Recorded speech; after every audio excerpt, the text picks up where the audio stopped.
So, have you heard? Video games are dead. They made them woke, and now they are all destroyed. Video games are all terrible. Worst thing to ever happen. Anytime you go on the internet, that's what you hear these days. They slapped on some diversity, and then the games are terrible. Well, let's just fix that really quick. Remember this game?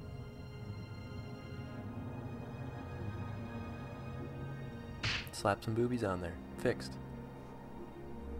Great. 10 out of 10. What about this game?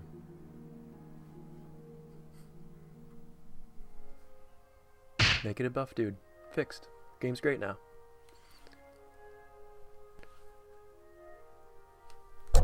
Makes total sense, right? The game's wonderful. Saved $1 billion. Fixed. That's all I have to do. Patch it. Now it's fixed. Good. Perfect game. No. They're using it as a scapegoat. They're making terrible games. Sprinkle a little bit of diversity in there, and then if people don't like it, then they can just say, oh, you're racist. Or you're sexist. Or you're obviously a Nazi because you don't like my shitty game. Okay. Makes perfect sense. Wonderful. Great. No, these games are failing because they suck. That's it. That's that simple. They're not doing anything interesting. They're not doing anything fun. They're just wasting your time. They exist to waste your time, and that's it. They're not doing anything worth doing at all. So, why do they exist? Well, they don't. Like, Concord doesn't exist anymore. The people ask that question, why does this exist? And then it vanished from existence. I think the only real issue with the wokeness is when games aren't woke and are also successful, the industry is trying to push this narrative that they're Nazi games or something, kind of like Black Myth Wukong. That's it's absolute nonsense. Or if someone makes just a great game, then they're like, well, that's unrealistic. We can't make a great game like Baldur's Gate 3. It's like, well, no, you can't maybe, but it can be done. So why is this happening? I have a theory. So I think this has to do with just the general corporate culture in America. Because before, back in the day, you could work at a company, and if you worked hard, you'd be promoted, get raises, and rewarded for your efforts. But now, you probably just will get laid off, or just nothing will happen. You'll just get extra work for nothing until you get burnt out, and then you leave. So then the narrative around jobs in the U.S. are, we'll just work a couple of years and then get a different job. So if everyone does that, especially in the tech field, then nobody really has any specific experience for what they're working on. It's just they hop in for a couple of years to boost their resume and then they leave. They don't care about what they're doing. And this is seen everywhere, and I think the general quality of everything is just going down. Especially in the bigger corporations where there's really just no benefit of working hard. That's why smaller game studios are making just better games right now. These giant corporations, these games are costing too much, and everyone's I'm not going to beat this into the ground because everyone knows they have to make as much money as possible because they're spending $1 zillion to make these games, and it's never going to work. That approach is never going to work. I think we're seeing that. It costs too much money. Let's say, for instance, Concord. It lost, let's say $400 million. They say it's more than that, but let's just go with $400 million. Let's say the studio, how much does a good indie game cost? Like, $1 million would be a huge budget for an indie game. Let's say a AA studio makes a $10 million game. You can make a fantastic game for $10 million. Instead of making Concord, they could have made 40 of these big budget, smaller scope games. 40 of them. And they would have made more money than Concord. There you go. And on that train of thought, let's think about the Activision acquisition. $70 billion. Billion dollars. $70 billion. So let's say they had a big budget AAA game like Spider-Man or Last of Us or whatever that cost $100 million. Instead of buying Activision, they could have made 700 Spider-Mans. They could take those smaller scale but still big set $10 million games. They could make 7,000 of those. 7,000 games! It's like bigger than the gaming library of like the Nintendo, Super Nintendo, Genesis, PS1, all combined. But no, they bought the rights to like, hey, we've got Call of Duty now. What? Why? What are you doing? You could have started a huge publishing company, funded every indie game that looks even remotely interesting with $1 million. Just spread $1 million to 70,000 unique indie games, and it would have been a better idea. This is insane. It's like, does nobody think about this? Like, what are you doing? What? Just like, think about Hades. How much did that cost? I don't know. I'll have to look this up later. How much did Minecraft cost? Among Us. I don't know. I'll edit these in. Probably not that much, but they're huge successes.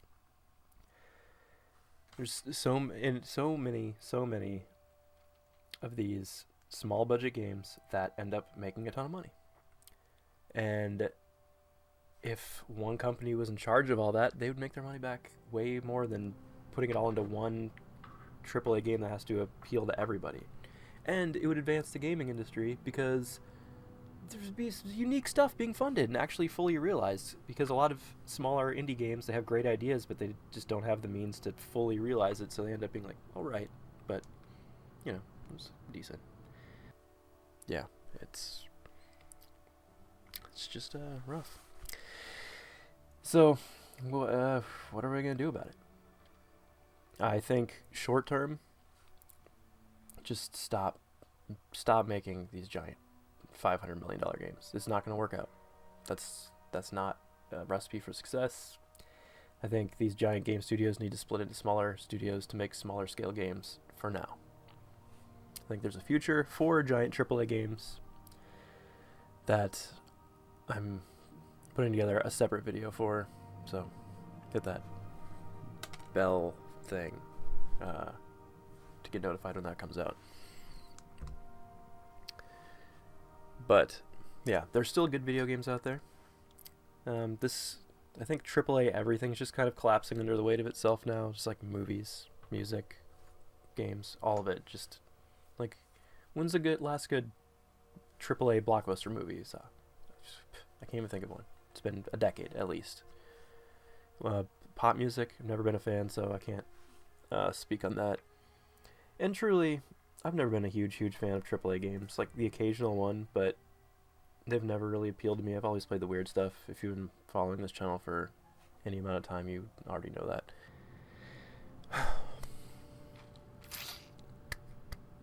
But there are still good games. My favorite games this year, probably, or some of them, are this one.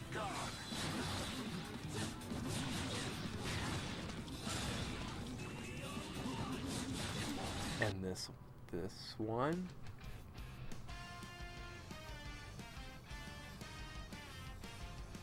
Great games. What are we doing here? But no, it's wokeness that's the problem. I mean, look, it's not gonna make a game better. It's very patronizing. They're not like the big companies that are doing that. They're not making the games better. Let's be real. It's the same thing that like Disney's doing. It's not making the movies better. But it's not.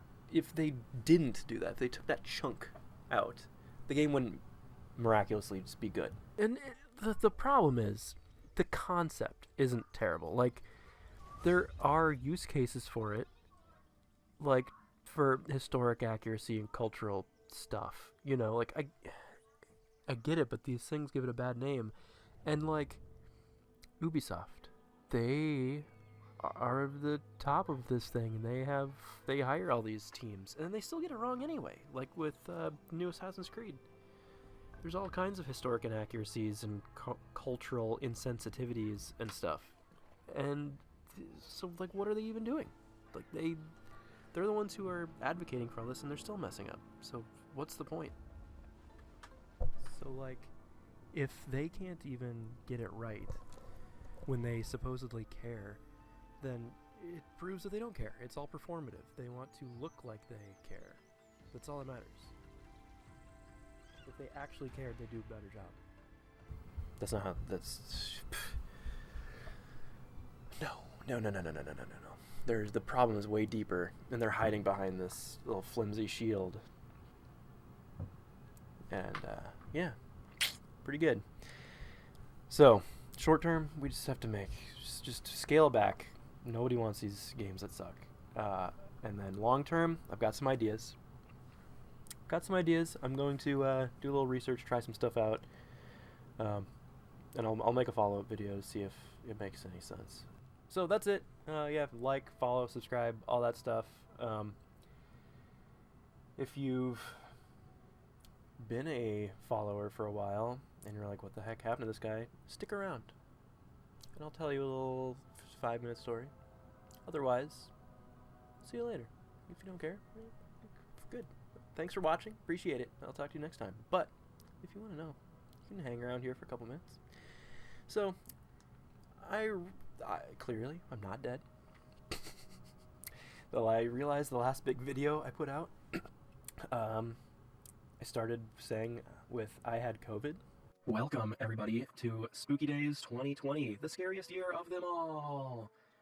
I had some spooky games picked out for this year, but before I could record them with anybody, my family caught the Rona. This isn't a bit, that really happened. And so I changed my plans and made a movie about the video about the game called Quarantine, because I thought it was relevant, and then I never really made another video after that. And now it's like 4 years later, so I realize that's probably kind of weird. Like, what happened to that guy? Yeah, maybe he died of COVID, but no, I didn't. I'm here. What happened, actually, funny story, I was making a video about the Sega Genesis game Advanced Buster Hawk Glaylancer, and put a little video of that. This game, it's essentially just R-Type on the Genesis, because Genesis never got a port of R-Type, I guess. So I was just talking about that, and then right as I was finishing up the video, they ported it to modern consoles with a couple new features, and I'm like, okay, great. Now I have to incorporate that into my video somehow, and I recorded some footage, and then instead of re-editing the video, I just never made a YouTube video again for 4 years. I'm just like, I don't want to work on it, and then I just didn't, and now here we are. That's it. That's the wonderful story of that. But Glaylancer, pretty cool. Check it out. You can download it now. It's not a weird, rare import Genesis game, but you can just download it. It's the future, man. I don't know. So, video games, man, for weird stuff going on. I hope that the big companies can figure it out, but if not, if they all collapse, it's fine with me, because I don't play those games anyway. There's all these other games to play, like this one, and this one. Wait, it's the same spot. This one. All great games. Just play those. Find something else you like. You don't need to play Call of Duty 18. You just don't do it. You're good. What is it going to add to your life? And also, you don't need to get so mad about it. You weren't going to play Concord anyway. Just because it has this nobody wants to be this guy. Just because it has this guy in it, you weren't going to, if you weren't going to play it if this guy wasn't in it, you weren't going to play the game anyway. Relax. Don't get so mad about it. Just play something else. There's like infinite games out there. You're never going to play them all. I played this one the other day. It's fine. fine. You don't have to. Star Wars Outlaw sucks. Great. Don't play it. Play something else. You weren't gonna play it anyway. Alright, I'll see you later.